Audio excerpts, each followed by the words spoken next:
देखो आज माननीय हाइकोर्ट को पाखे संबलपुर जैनिक एडवोकेट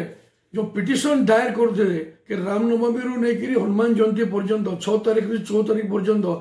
बंद करने को माननीय हाइकोर्ट अग्राह्य कर देते। निष्पत्ति गोटे ऐतिहासिक निष्पत्ति या आम स्वागत करुचु।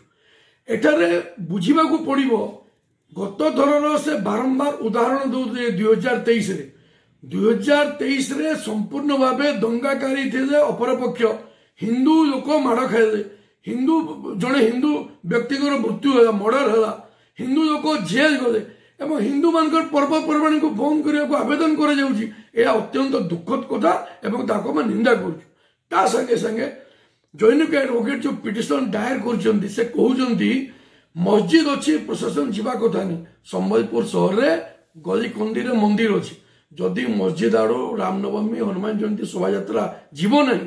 तेरे आपणकर मोहरम प्रशासन किंबा मोहम्मद जन्मदिवस प्रशासन को बाटू जीव सब गली तो मंदिर अच्छी आम भारत वर्ष रे संबलपुर रे ए जगार जदि हनुमान जयंती प्रशासन जीव ना तेरे कौन पाकिस्तान रे जीव ये कथा सब दुख लगुच एपरी व्यक्ति मानकर मानसिकता साहस केमती हो